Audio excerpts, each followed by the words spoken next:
Bonjour à tous, nous sommes le 20 décembre en France à l'heure où j'enregistre et nous allons étudier le classement de 21h ITC de ce Vendée Globe 2020. Aujourd'hui, je vous propose de regarder si la météo a changé un petit peu pour le leader. Il est en ce moment dans la pétole, les trois premiers sont dans la pétole. Et on va regarder un petit peu quand est-ce qu'on peut espérer que ce temps de Club Med s'arrête, finisse. Ensuite, on va se concentrer sur VNB Mayenne, skippé par Maxime Sorel, qu'on n'a pas trop étudié parce qu'il était quand même dans le groupe de tête, mais un petit peu en retrait. Il commence à pas mal décrocher, à être un peu en arrière. Mais par contre, comme le groupe de tête est navigue dans des conditions de faible vent, et que nous avons une dépression qui arrive et qui pousse les bateaux qui sont plus à l'ouest, donc en retard, on va regarder si il va se faire attraper plutôt par ce groupe de deux bateaux, Banque Populaire et Pure Bass Western, ou s'il va prendre de l'avance sur ceux qui sont devant. Enfin, on regardera un petit peu si l'Occitane, qui, je le rappelle, avait euh, eu beaucoup de mal à passer cette bosse de la zone d'exclusion, avait été encalminé, avait perdu l'avance qu'il avait reprise sur le retard qu'il avait repris sur ces deux bateaux-là. On va regarder si il avait réussi, s'il a des chances de continuer à rattraper les groupes de bateaux devant lui, qui est quand même son but, étant un bateau et en étant très moderne. Ou si au contraire, il a un petit peu loupé sa chance pour le moment et que l'effet d'accordéon va continuer à avoir lieu, il a rattrapé, est-ce qu'il va reprendre du retard. Pour ce qui est de quelque chose qui se sont passés sur les dernières 24 heures, nous avions prévu que le groupe de 4 bateaux ici, qui était très éclaté il y a 24 heures, ils étaient entre une option très nord et une option très sud ici pour Romien, donc ils étaient quand même très étalés sur une grande zone nord-sud. Ils se sont concentrés, ils se sont rapprochés, ils ont navigué vraiment dans le tunnel qu'on avait étudié hier. On montrait que l'isochrones de tous les bateaux étaient à peu près verticales ici sur une bonne partie et allaient devenir très petits. Ils sont tous retrouvés dans la même zone, sachant que bravo à Boris Herman qui a réussi à tirer son épingle du jeu et a pris la quatrième place et se retrouve un petit peu devant ce groupe de trois bateaux non foiler. Peut-être qu'il a trouvé des conditions un petit peu favorable à son foiler, ça c'est probable. En tout cas, il s'en sort très bien. Et puis on notera Isabelle Yoshke qui passe devant Louis Burton qui a beaucoup de problèmes sur son bateau et qui va s'arrêter ici pour réparer en autonomie, mais réparer. Donc Isabelle Yoshke toujours à l'affût, qui se débrouille très bien. Je ne serais pas surpris que d'ici le Cap Horn, elle se retrouve devant ce groupe de trois bateaux, même si on ne peut pas trop savoir si ça va arriver encore. J'ai donc routé ici Maître Coq, qui navigue en ce moment dans des vents très variables, et que ça va continuer comme on l'a vu hier pendant un bon bout. Euh, Ce qui me semble important, c'est à long terme, dans les environs du 24 décembre, lorsqu'il aura fini avec cette pétole qui a un certain avantage d'après sa dernière vacation en radio à rester dans le sud, et c'est ce qu'on voit ici, avec un isochrone vertical sur une faible plage euh, dans le sud, et puis avec vraiment un décrochage vers une route moins rapide quand on se situe trop au nord. Par contre, une petite dépression pas trop creuse va venir le prendre. Si on zoome un petit peu, enfin en tout cas, je vais vous dire, le vent va être assez contraire à ce niveau-là, hein. Contrairement dans le sud, d'habitude, les dépressions viennent de l'ouest et vont vers l'est, et les vents sont de l'ouest vers l'est, hein, aux 300 à peu près, typiquement. Là, nous avons des vents à 120, donc c'est des vents assez contraires. En fait, c'est pour ça qu'il remonte, que la route optimale remonte ici comme ça. C'est qu'il est au près, il ne peut pas aller comme ça. Le vent est complètement contraire. L'idée étant d'être le plus loin possible dans cette direction-là, parce qu'en fait, une autre dépression va venir par le nord, apporter encore des vents encore plus contraires, pile poil dans le nez, à 90. Oui, c'est une dépression qui vient du nord plutôt que de l'ouest. C'est un très bel été austral, vraiment. Ça ne fait pas ça ne fait pas le bonheur des marins qui vont se retrouver auprès, a priori. Et l'intérêt ici, c'est de se retrouver vraiment le plus tôt possible devant cette zone, parce qu'il y a des creux et des vents quand même très forts, avec des rafales à environ 45 nœuds annoncés. C'est un petit peu loin, mais ce ne serait pas surprenant pour une dépression du Grand Sud quand même d'atteindre ces rafales-là. Se retrouver auprès dans des vents comme ça, il ne faut pas, ils vont les éviter, ça c'est sûr. Ça, c'est certain qu'ils vont éviter ça. Et donc, j'ai construit une autre route ici qui évite la zone de vent le plus fort, qui reste quand même qui est assez agressive en fait, et qui, on voit, descend plus au sud. Donc, et après, par contre, la bonne nouvelle, c'est que la différence de temps entre une route plus au nord et une route plus au sud est très très faible. Ce qui veut dire que il est clair que prendre la route optimale, calculer là, même si c'est encore un peu tôt, ne sera pas ce qui va être fait. Les navigateurs vont avoir tendance à remonter a priori au nord, comme ceci, pour éviter, pour se placer, euh, pour se placer avant la dépression, et redescendre comme ceci, auprès, ou en tout cas le moins possible auprès. Il ne serait pas impossible aussi que, d'ici à ce qu'on ait des données un peu plus précises, plus proches en tout cas dans le temps, peut-être qu'ils prendront plus au nord ici et continueront au nord, poussés par des vents de travers ici en fait, hein, parce que les vents tournent comme ceci. Et donc, s'ils sont contraires à cet endroit-là, si vous allez par là et que vous vous situez par ici, vous allez avoir pratiquement travers. On voit d'ailleurs la route ici qui est montrée par le logiciel. Ceci dit, a priori, cette route-là s'annonce quand même beaucoup moins favorable. Donc, je ne serais pas. C'est peu probable qu'il fasse ça. Mais ceci dit, la météo peut changer un peu. La vitesse de déplacement de cette dépression va beaucoup jouer sur qu'est-ce qui va se passer. Ceci dit, du près dans le Grand Sud, bon, c'est un peu du. C'est rare, ça c'est certain, je ne dirais pas jamais vu, mais c'est quand même surprenant. Entre Maître Coq, le leader bien installé, et VNB Mayenne, il y a quand même une très très grande distance. D'ailleurs, on va la mesurer vite fait. D'ailleurs, c'est marqué sur le classement. Enfin, 800 000, ce qui est significatif, bien sûr. Mais par contre, il se situe dans une zone de bon vent. Et il va avoir une dépression qui va le pousser. Donc, il va accélérer pas mal pendant que les leaders vont se traîner. Donc, les écarts vont se réduire avant que les deux bateaux, enfin, tout le groupe de bateaux, en fait, ici, hein, les 11 premiers, vont se retrouver dans une zone de calme, de grand calme. Chose intéressante, on voit que cette dépression-là, qui encore une fois arrive par le nord, un peu comme celle qu'on va voir un petit peu plus loin, va juste l'effleurer, lui permettre peut-être de passer un petit peu plus, d'accélérer un petit peu. Sa route reste quand même très sud, il ne va pas vraiment en profiter beaucoup. Ceci dit, son écart avec le leader va réduire légèrement avant de s'augmenter à nouveau. Par contre, lui se retrouve dans une mauvaise position par rapport à cette dépression.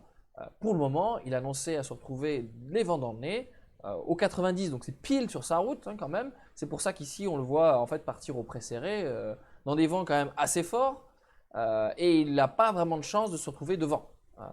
Donc a priori ça va être quand même compliqué pour lui et on ne sait pas trop. Enfin, je suis curieux de voir qu'est-ce qui va se passer. Bien sûr c'est encore assez loin. Hein. Je vais regarder vite fait quand est-ce que c'est. C'est le 25 décembre. Joyeux Noël à VNB Mayenne pour se trouver du près dans le Grand Sud. On continue notre exploration de toute cette flotte-là qui se situe, les 12 premiers on va voir, en fait les 14 premiers on va regarder. Nous avons Banque Populaire dont le routage nous avons mentionné un petit peu était pas facile vu qu'il y a la négociation de cette dépression-là ici, qui la passe en ce moment en fait, où j'enregistre ces mots, c'est vraiment en ce moment qu'elle est dedans. Donc elle a des vents favorables, mais elle a des vents, pardon, là, elle, parce que c'est la navigatrice Clarisse Kramer.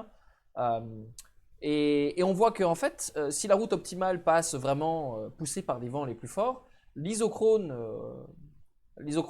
noir que vous voyez ici montre bien qu'il est aussi avantageux de descendre dans le sud que de se placer pile à l'est, ce qui l'éloigne un petit peu de la zone la pire, et qui, a priori, est ce qu'elle va compte faire. En tout cas, à ce moment-là, au dernier classement, qui est quand même il y a quelques heures maintenant, parce que je suis proche du prochain classement, elle descend dans l'est, mais pas trop vite vers le sud.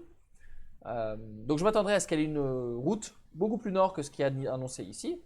Par contre, on peut voir que je vous dis que les écarts sont assez stables annoncés avec VNB Mayenne, avec une légère réduction avec une compression lorsque VNB Mayenne va entrer dans la zone de faible vent que Banque Populaire va retrouver un peu plus tard. Et puis, ce sera des conditions un petit peu favorables pour Banque Populaire, on peut le voir là, avec cette dépression qui va effleurer, passer par le nord et effleurer VNB Mayenne.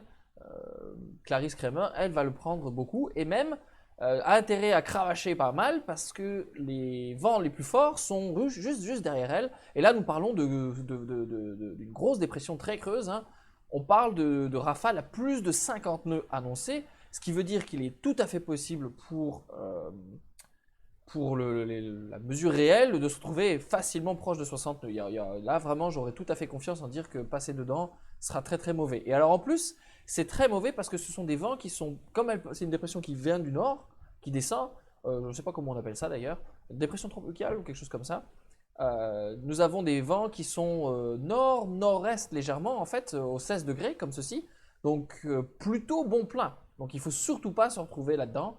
Et pour Clarisse Kramer, elle a intérêt à avancer le plus vite possible pour se retrouver à l'avant de ces conditions-là et échapper aux pires conditions. On voit que c'est pas très évident et que la marge n'est pas très grande. Par contre, si elle y arrive, alors là, par contre, les écarts avec VMB Mayenne vont beaucoup se réduire. Et d'ailleurs, on va regarder combien d'heures. Je n'ai pas regardé à ce niveau-là combien il y a. Je ne sais pas quand est-ce qu'on sera à ce niveau-là. Sur le 25 décembre, décidément, hein, Noël. Et donc là, 1, 2, 3, 4, 5, 6, 7, 8, 9, 10, 11, 12 heures seulement de décalage. Ce qui représente environ, à ces allures-là, je pense qu'ils n'avanceront pas très vite à ce moment-là. Et ça représentera 110, 120 000 probablement, peut-être même moins. Donc ça sera une grosse réduction. Mais le gros risque pour Clarisse Kremer et le gros challenge, c'est de réussir à passer devant cette zone de gros vent pour à la fois gagner du temps vers l'est et passer de manière safe. Voilà, donc ça c'est pour Clarisse Kremer. Pour ce qui est de l'Occitane, qui est donc placé ici, par rapport à Banque Populaire ici, il y a Romain Attanasio un petit peu en arrière par ici, à une cinquantaine de mille ou soixantaine de mille. L'Occitane est présentement à l'arrière de ce front-là pendant que les deux bateaux devant sont pile dedans en fait. Ce qui donne des conditions moins favorables pour l'Occitane bien sûr parce que la mer est beaucoup plus grosse, il se situe en ce moment dans des mers de 50 mètres de creux. Oui c'est 5 mètres, pardon 5 mètres de creux. Et donc il va naviguer, ma polaire est certainement très optimiste ici, je n'ai pas de polaire associé à la vague, à la mer, à l'état de la mer. Ce qui veut dire que les conditions, la vitesse annoncée ici par le modèle sera certainement plus faible que ce qui est annoncé. Par contre, il a la chance d'enchaîner un deuxième front, donc il aura probablement des conditions de mer assez grosses. D'ailleurs, on va regarder ça vite fait, je n'ai pas regardé. Je n'ai pas préparé très bien. Hein. Non, ça va quand même, l'état de la mer aura quand même beaucoup réduit après ce front-là, il aura eu le temps. Donc la grosse mer qui est levée par le front juste après qu'il va enchaîner, il a la chance lui de ne pas enchaîner les zones de calme. Il va enchaîner avec une bonne dépression qui va le pousser, ce qui va le favoriser à ce moment-là pour réduire son retard. Mais elle ne va pas beaucoup le pousser parce qu'elle ne se déplace pas très vite, comme on peut le voir là. Il s'échappe vers le sud. Et donc il va se retrouver au final assez vite encalminé à nouveau. Et là, les conditions vont être très variables avec une dépression. Il va se retrouver entre deux dépressions a priori. Et donc, pas vraiment de chance pour lui de rattraper et de beaucoup rattraper son retard vers Banque Populaire. C'est donc, en conclusion sur ce groupe, le grand vainqueur de ces, je dirais, ou favorable, les conditions les plus favorables sont annoncées pour ce groupe de deux bateaux-là, sachant qu'il n'est pas garanti que ces bateaux puissent passer devant une dépression avec des vents contraires un petit peu et très forts.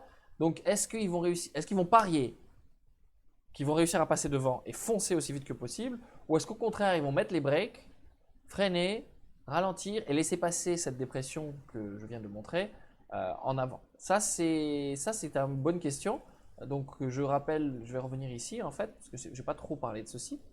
Mais Banque Populaire se situera donc a priori sur le modèle juste devant ces zones de vent très fort. Est-ce qu'il va être prudent de faire cela ou de décider de ralentir énormément et de rester dans cette zone-là?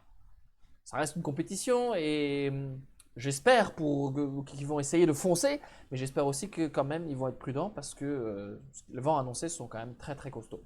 Donc c'était un bon challenge pour nous, pour eux, et nous allons suivre ça avec beaucoup d'intérêt. Voilà, c'était mon point d'aujourd'hui. Demain, je pense m'intéresser à Initiative Cœur et de voir quand est-ce qu'elle va rattraper les deux derniers. Ce ne sera pas demain, donc d'ici demain, elle n'aura pas rattrapé. Et puis, je m'intéresserai probablement aussi à Charal, savoir quand est-ce qu'il va dépasser ce groupe de bateaux du milieu qui s'est à nouveau rendu très compact. Je pense que ce sera un sujet, à moins que quelque chose se passe et qu'une stratégie nouvelle soit ouverte pour un groupe différent. Merci et à demain.